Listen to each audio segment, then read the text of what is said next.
함께 기도하고 하나님의 말씀을 상고해 보기를 원합니다. 사랑과 자비가 풍성하신 하나님 아버지, 죄와 사망 가운데 또 더러운 흑암 가운데 있었던 우리들을 긍휼히 여겨 주시사 독생자 예수 그리스도를 성육신하게 해주시는 놀라운 성탄의 은혜를 주심에 감사를 드립니다. 또한 오늘은 송년주일로 2016년을 뒤돌아보며 하나님께 모든 감사와 영광을 돌리는 복된 시간을 주심에 감사를 드립니다. 하나님, 우리가 2016년의 남은 시간과 새해를 맞이하는 우리의 마음이 그리스도 앞에서 다시 한번 회개하며 또 주님 앞에 온전한 믿음으로 나아가며 헌신의 결단으로 새해를 맞이하기를 원하오니 성령님 이 시간 우리의 심령을 새롭게 해 주시고 강팍한 마음은 부드러운 마음으로 또 우리가 좌로나 우로나 치우치지 아니하고 하나님의 은혜를 바라보며 말씀 가운데 온전히 나아가는 하나님의 아름다운 백성의 모습으로 나아갈 수 있도록 주여 역사하여 주시옵소서. 이 가운데 함께 계시며 우리를 지금도 다스리시는 임마누엘 예수 그리스도의 이름으로 간절히 기도드립니다. 아멘. 어제는 우리가 목자의 신앙에 대해서 우리가 살펴보았습니다. 오늘은 동방 박사들의 신앙을 살펴보기를 원합니다. 지난달에 미국 대통령 선거를 통해서 도널드 트럼프 대통령 당선자가 이제 정하게 되었습니다. 내년 1월 22일이 되게 되면 미국의 슈퍼파워라고 불리우는 세계의 최대의 이제 지도자로 대통령으로 취임을 하게 됩니다. 그러나 투표의 여러 가지 과정이나 그리고 사실은 많은 투표의 수에 의해서는 트럼프가 다른 경쟁자에 비해서 적은 표를 받았기 때문에 트럼프는 나의 대통령이 아니라고 하는 운동이 지금도 계속됩니다.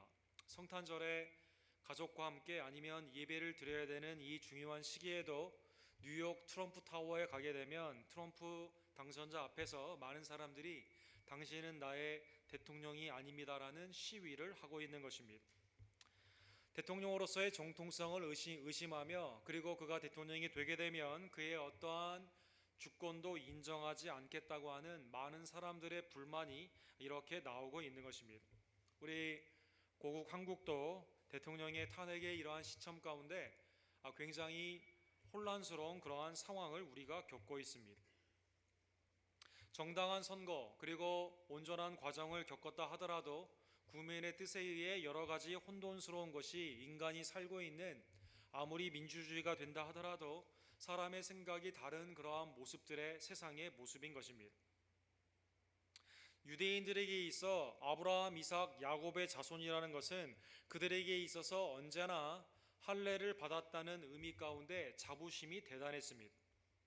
그런데 예수님 당시에는 유대인의 왕 헤롯은 유대인이 아니었습니다. 유대인이 아닌 이두마인으로 에돔 족속이었기 때문에 그가 한 나라의 국왕으로 있다는 그 자체가 유대인들에게는 언제나 불만의 모습이 되었습니다. 로마가 그를 꼭두각시 왕으로 세운 이유는 그는 강제로 많은 세금을 징수하여 로마에 더 많은 세금을 조공으로 바쳤기 때문인 것입니다. 헤롯은 폭군이며 정치에 능한 사람이었기 때문에 당근과 책책을 가지고 유대인들을 지배했던 것입니다. 바리새인이나 대제사장들과 같이 종교를 중요시 여기는 사람들에게는 솔로몬의 성전보다 더 큰 성전을 지어 소위 말하는 헤롯 성전을 중축하여 그들에게 예배를 드리는 그리고 그 예배 가운데 많은 이익을 가져가도록 묵인을 했습니다. 또 당시에 불만이 있는 사람들에게는 책책을 가지고 크게 압박을 하게 되는데 그는 이혼과 결혼을 반복하여 아내만 10명이 있었고 아들만 12명이 있었는데 자기를 위협하는 그 아들조차도 7명이나 그는 살해를 하게 된 것입니다. 성전을 지었을 뿐만 아니라 그는 자신을 위한 많은 성체들을 지었습니다. 지금 내셔널 헤롯 파크라고 국립공원이 되어 있는 그 성체에 보면 해발 40m 그 위에 무려 200에이커나 되는 그 땅에 자기만의 성체를 가지고 다른 사람들이 나에게 오지 못하도록 높은 성에 그는 거했던 사람인 것입니다.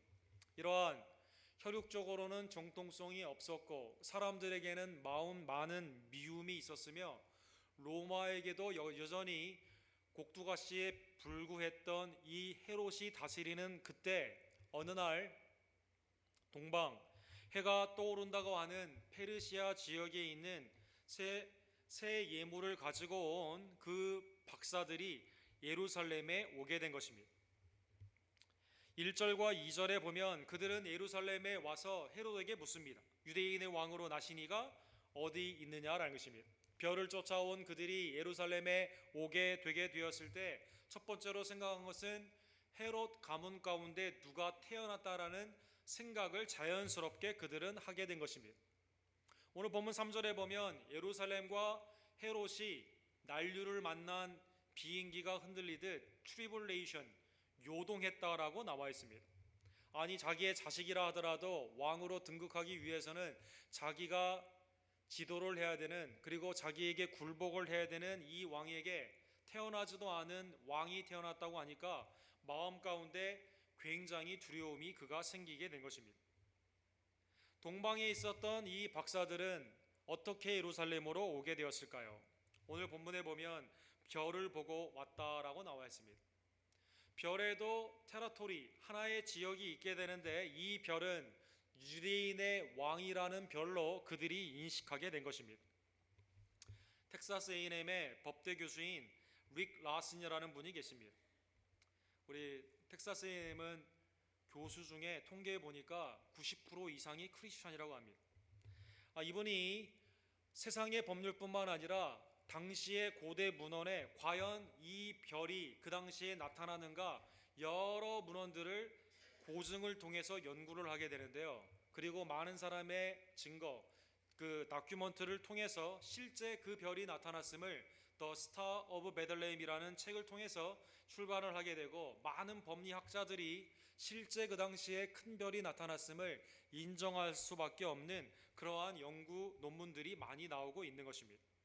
자, 이 별을 보고 유대인의 왕을 쫓아 이제 그 유대인의 왕의 별을 쫓아 예루살렘에 오게 되니까 헤롯은 매우 요동하는 것 가운데 정치적인 거칠애로 4절에 보면 대제사장들과 백성의 서기관들을 모아 그리스도가 어디서 나겠느냐라고 물었던 것입니다. 여러분, 동방의 박사들이 물어본 것은 그리스도를 물어본 것이 아닙니다. 유대인의 왕을 물어봤는데 즉각적으로 그가 마음 가운데 생각한 것은 무엇일까요? 혹시 구약의 진정한 왕, 진정한 선지자, 또 진정한 하나님의 대제사장인 기름 부음을 받은 메시아 그리스도가 나타난 것은 아닌가라는 마음에 그러한 추측이 생기게 된 것입니다. 8절에 보면 그들을 보내주면서 베들레헴으로 보내며 정확히 어디에 그가 태어났는지를 나에게 고하게 되면 내가 그에게 가서 경배하겠다라고 말을 하게 된 것입니다.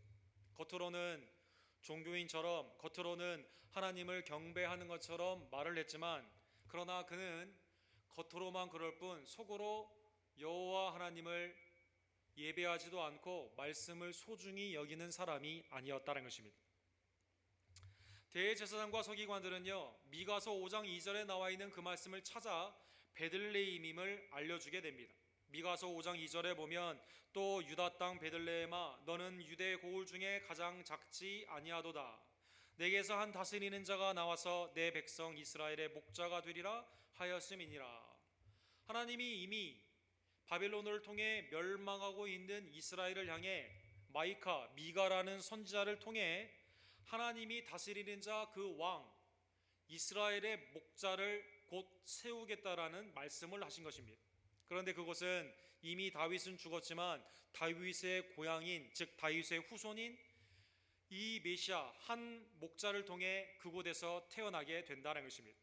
베들레헴에서 태어나는 이 메시아를 통해 이제 이스라엘은 다시 회복이 되고 그리고 하나님의 나라는 펼쳐지게 되는 것입니다. 겉으로는 예배하겠다고 했던 폭군 헤롯은 오늘 2장 본문 후반부에 보게 되면 16절에 보면은요 이 왕을 죽이겠다는 생각을 하게 됩니다. 미가의 말씀도 받았습니다. 구약의 어렴풋이 메시아가 베들레헴에 태어난다는 마음 가운데 언제나 그러한 두려움이 있었습니다. 그런데 그 아이가 태어났다는 소식을 듣게 되었을 때는 그를 죽이기 위해 베들레헴에 있는 그 지역의 남자 아이들 2살로부터 그 아래까지를 다 죽이게 된 것입니다. 많은 성화의 주제가 되는 것처럼 예수 그리스도의 탄생은 그러한 의미에서 베들레헴의 무죄한 어린 아이들이 그냥 죽게 되는, 우리가 좀 속된 말로 너무나 억울하게 죽게 되는 그러한 모습이 나타나게 된 것입니다. 하나님의 나라가 이 땅에 오게 되면 절대 권력을 가지고 있었던 자기만의 왕국을 가지고 있는 자는 언제나 이 나라를 방해하곤 합니다. 구약의 역사를 보면 하나님의 나라는 이 땅의 제국과의 싸움으로 나타나게 되죠. 이 땅에 가장 큰 힘을 가지고 있었던 그러한 왕들은 하나님의 진정한 왕대심을 부인하고 자기가 평생 아니면 영원토록 지배하고자 하는 그러한 탐욕 가운데 하나님의 나라의 일 가운데 언제나 방해를 한 것입니다.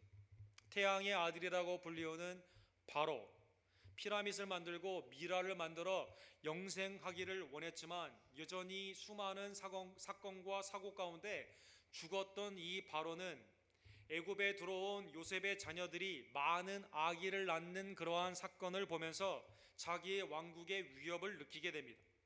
출애굽기 1장에 보면 베들레헴의 이 어린아이를 헤롯이 죽였던 것처럼 바로는 이 유대인의 어린아이들이 태어나게 되었을 때, 아들이 태어나게 되었을 때 나일강에 던지라는 명령을 하게 되는 것입니다. 마치 적국에 있는 그 적군의 수장을 나일강에 수장을 시키게 되는 것처럼 죄 없는 이 어린아이들을 나일강에 죽이게 하게 된 것이죠.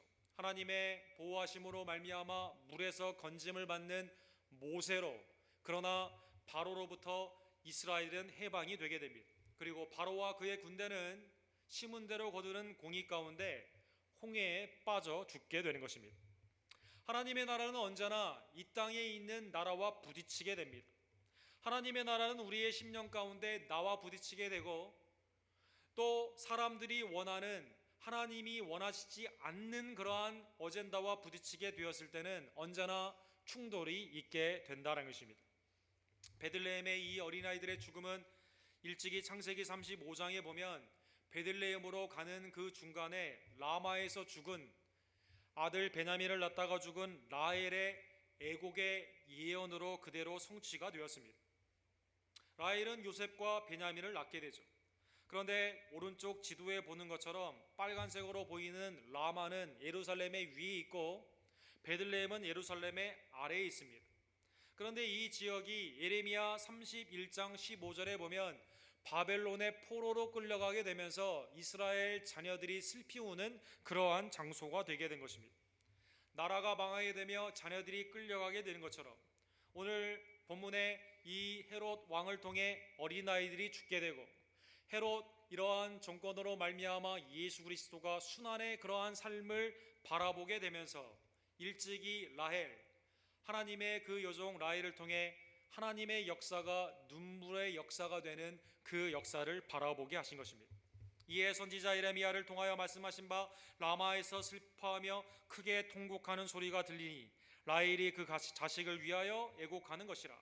그가 자식이 없으므로 위로받기를 거절하였도다 함이 이루어졌느니라. 누구도 위로할 수 없는 요셉과 베냐민은 살아있지만 궁극적으로 이스라엘의 자녀들은 결국 포로로 잡혀가게 되고 베들레헴에서 아이들은 죽게 되며 하나님의 독생자 예수 그리스도는 순환 가운데 슬픔과 고난의 삶을 살아야 되는 그 모습을 바라보며 라헬은 그렇게 예언 가운데 울었던 것입니다. 헤롯은 에도마인 에돔 사람이며 정치적으로 불안하고 마음 가운데 폭력성이 있었던 죄의 모습이기 때문에 하나님의 나라를 방해하는 것은 이해가 됩니다. 그러나 오늘 본문에 보면 헤롯과는 달리 하나님의 기름 부음을 받은 대제사장과 하나님의 말씀을 그대로 필사하고 가르치라고 하는 서기관들까지도 예수님을 영접하지 않았다는 것은 우리에게 큰 경고를 주고 있습니다. 성경을 보며 영생을 얻기를 원한 이 대제사장과 서기관들은 지금 정권 헤롯의 하수인이 되어 있는 것입니다. 말씀을 찾아 베들레헴에서 메시아가 태어난다는 것을 알려주곤 있지만, 그러나 정작 자신들은 헤롯이 어린아이들을 죽이는, 메시아를 죽이는데 하나님의 나라를 방해하는데 오히려 도움을 주고 있는 것입니다. 더 나아가 마태복음 26장에 나와 있는 것처럼 궁극적으로 예수 그리스도를 십자가에 죽이는데 제일 먼저 앞장선 자들이 안나와 가야바를 비롯한 대제사장들이며 서기관들이며 그리고 경건주의를 원했던 평신도 그 바리새인들이었다는 것입니다.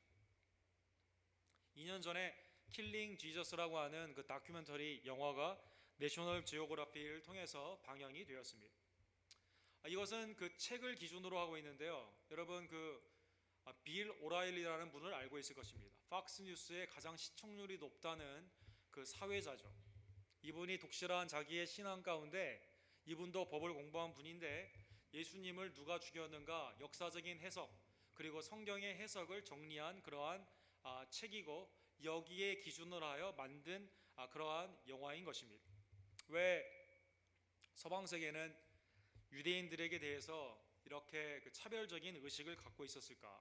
왜 미국은 200년이 지났지만 이태리 출신의 그러한 대통령은 나오고 있지 않는가? 여러 가지 사회적인 현상을 통해 누가 예수님을 죽였는가?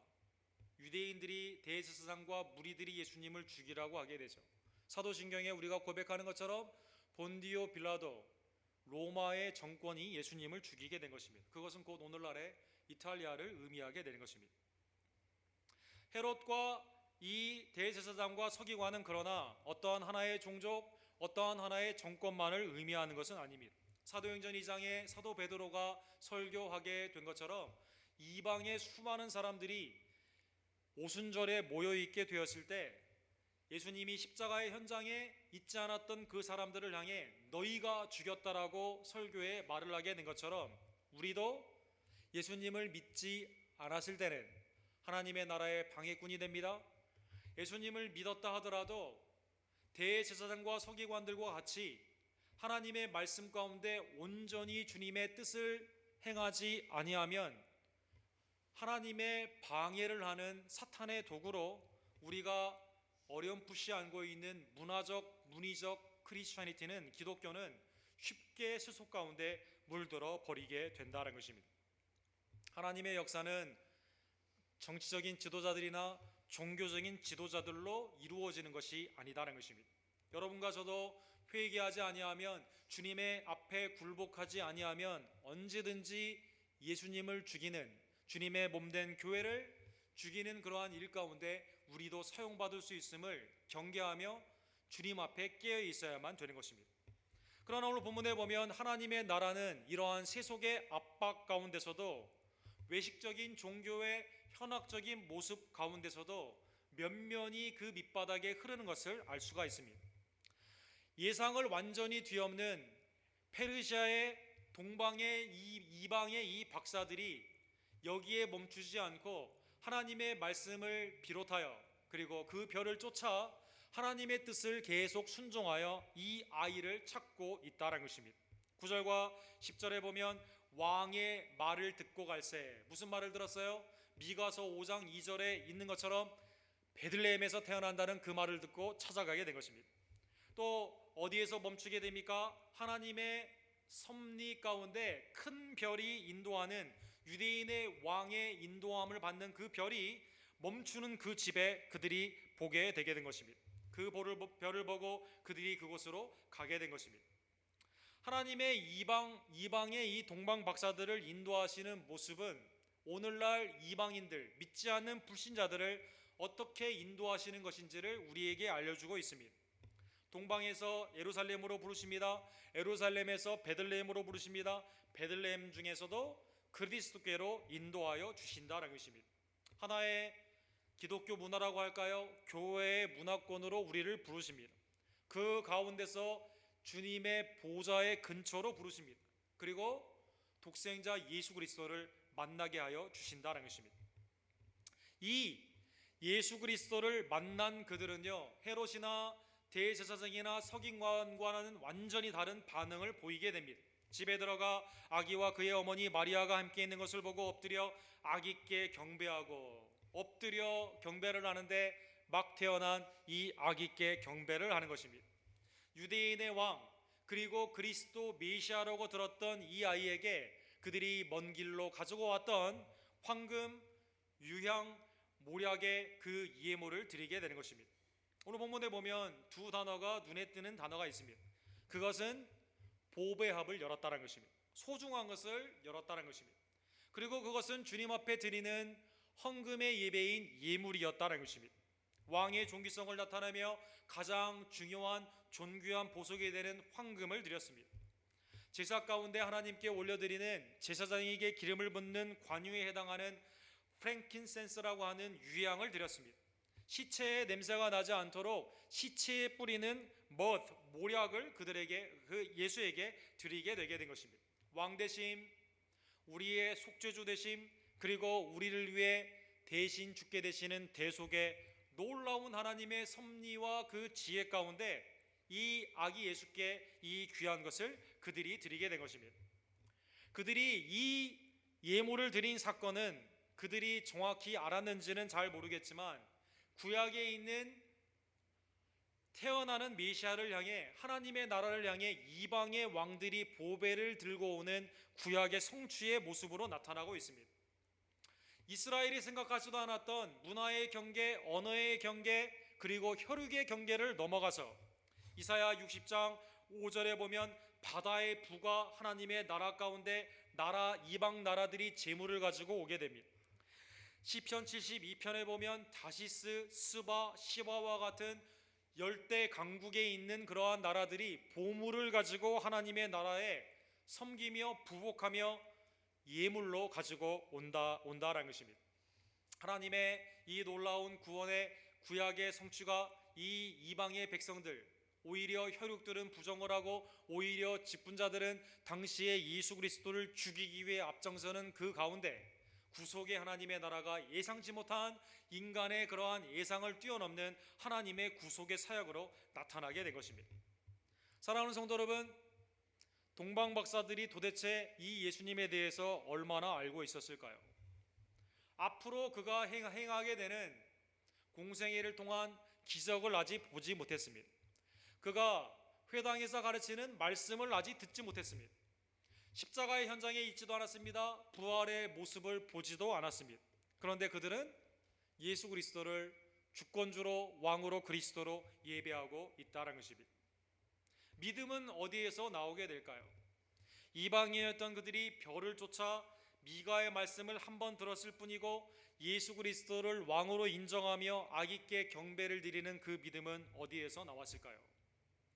페르시아에서 더 동쪽에 있는 한국에 있는 여러분과 제가, 한국 민족인 여러분과 제가 도대체 어떻게 해서 예수 그리스도를 믿게 되었을까요? 과학적으로나 상식적으로나 역사적으로 설명하기가 매우 어렵다는 것입니다. 예수님을 현장에서 보고 구약을 온전히 받았고 예수님의 기적도 체험했으며 말씀의 권위까지 경험한 사람들조차도 오히려 예수님을 죽이고 있는데 전혀 생각지도 않았던 이방인인 사람들이 어떻게 하나님의 나라로 들어오게 될까요? 그것은 오직 하나님이 은혜로 허락하신 믿음으로 가능하다는 것입니다. 에베소서 2장 8절에 보면 너희는 그 은혜에 의하여 믿음으로 말미암아 구원을 받았으니 이것은 너희에게서 난 것이 아니요 하나님의 선물이라. 하나님을 바라볼 수 있는 육신의 눈이 우리에게 없는데 영적인 눈을 하나님께서 우리에게 띄워주게 하신 것입니다. 여러분, 우리가 태양을 바라보게 되면, 계속 쳐다보게 되면 우리의 망막이 다치겠죠. 그러나 이 하나의 렌즈를 끼게 되면 태양이 어떻게 움직이는지를 볼 수 있는 것처럼 영광의 하나님을 우리가 볼 수는 없지만 누구를 통해 보게 됩니까? 이 땅에 태어나신 예수 그리스도를 통해 보게 되는 것입니다. 예수님의 그 모습을 바라보게 되며 동방 박사들은 하나님이 선물로 주신 믿음 가운데 온전히 경배한 것입니다. 사랑하는 성도 여러분, 시므온과 안나가 예수님이 정결의 의식 가운데 예루살렘에 오게 되었을 때 그렇게 말을 합니다. 이 아이의 생애를 앞으로 바라보지는 못하지만 하나님이 구약과 자신에게 주신 계시의 말씀, 나를 놓아주시는구나, 구원주가 이 아이구나라는 것을 팔순이 넘은 시므온과 안나가 고백하게 되는 것처럼 동방박사들이 하나님이 주신 놀라운 믿음 가운데 이제 이 아기께 경배를 하게 된 것입니다. 12절에 보면 그들의 믿음은 인간 왕 헤롯의 말을 듣지 않고 절대적인 참 왕이 되시는 하나님의 말씀을 듣는 순종으로 나타나게 됩니다. 그들은 꿈에 헤롯에게로 돌아가지 말라 지시하심을 받아 다른 길로 고국에 돌아가니라. 초대교회 문헌들에 보게 되면 동방에 왔던 이 박사들은 북쪽으로 올라가 자신의 고향 페르시아 쪽으로 가게 되었다고 합니다. 예수님의 동생 유다가 이란 쪽으로 동방을 가서 교회를 이제 복음을 증거하고 교회를 시작하게 되었는데 거기에 나타나 있는 초대교회 문헌들에 보면 이미 거기에 예수 그리스도에 대해 알고 있었던 사람들이 있었다는 것입니다. 이라는 그러한 의미에서 이미 초대교회에서 복음을 이 동방박사를 통해 그리고 복음의 많은 선교사들을 통해 받아들인 그러한 나라가 되는 것입니다. 물론 지난 7, 80년 동안 모슬렘으로 많이 격화가 되면서 기독교의 핍박으로 나아가게 되지만 지금도 여전히 특별히 지난 10년간 기독교가 부흥의 역사를 경험하게 되면서 박사들이 전도하여 세운 교회로 알려져 있는 아제르바이잔이라는 곳에 아직도 교회가 세워져 있는 그 역사가 나타나고 있는 것입니다.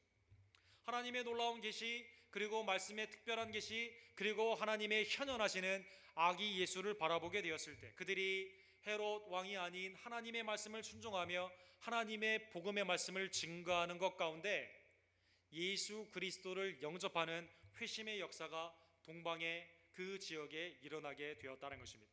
사랑하는 성도 여러분, 우리는 동방 박사들보다 더 먼 곳에 있었습니다. 그러나 하나님은 여러분과 저를 택하여 주시고 누군가를 보내주시며 복음을 듣게 하시고 선물로 그 믿음을 허락하여 주셨습니다. 우리는 아기 예수께 마땅히 이 성탄절에 나의 속죄의 구주로 오신 예수님을 다시 한번 감격으로 맞이하며 세속 가운데 물들어 있는 이 성탄절에 오직 예수께 믿음을 두고 이 예수를 증거하는 성탄절의 신앙이 되기를 간절히 원합니다. 세상에 어떠한 왕도 절대적인 진정한 왕은 없기 때문인 것입니다. 우리의 진정한 왕은 우리를 위해 이 땅에 성육신하신 독생자 예수 그리스도밖에 없는 것입니다. 여러분, 성탄절은 많은 어린이들에게는 산타로, 또 발레 혹시 좋아하시는 분 있을지 모르겠습니다. 이 넛크래커라고 하죠. 호두과기 인형의 발레를 보는 그러한 계절로 알려져 있습니다. 볼쇼이 발레단은 러시아의 자랑으로 알려져 있었죠.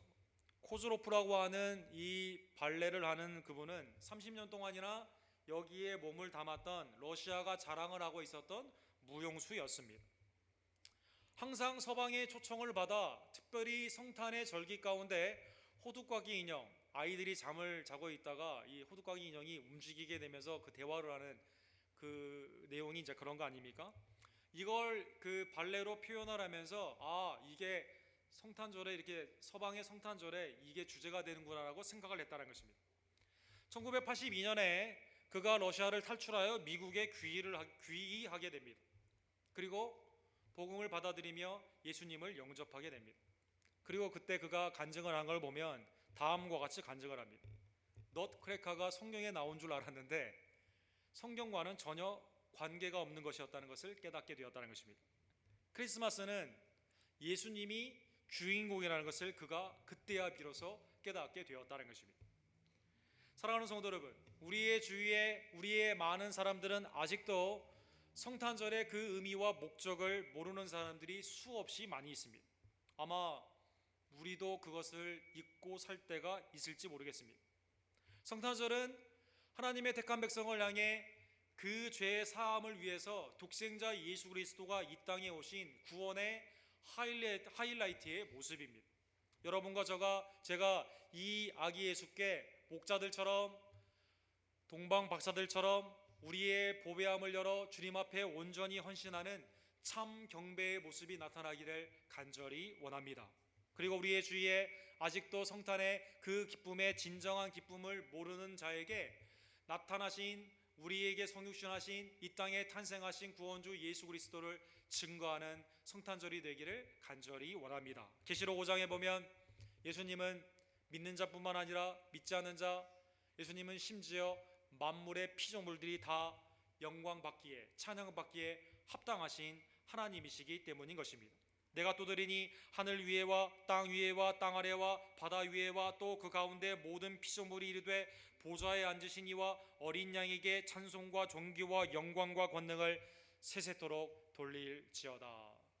영원한 이 찬미의 제목을 주신 하나님, 나를 위해 이 땅에 강림하신 그 예수 그리스도께 예배를 드릴 수 있는 이 놀라운 특권이 우리에게 있음을 다시 한번 감사하며, 그리고 아직도 진정한 왕 예수님을 모르는 그 백성들에게 주님이 태어나시고 주님이 통치하시고 주님이 다시 오심을 그 복음 가운데 증거하는 성탄절의 신앙이 되기를 주님의 이름으로 간절히 축원합니다.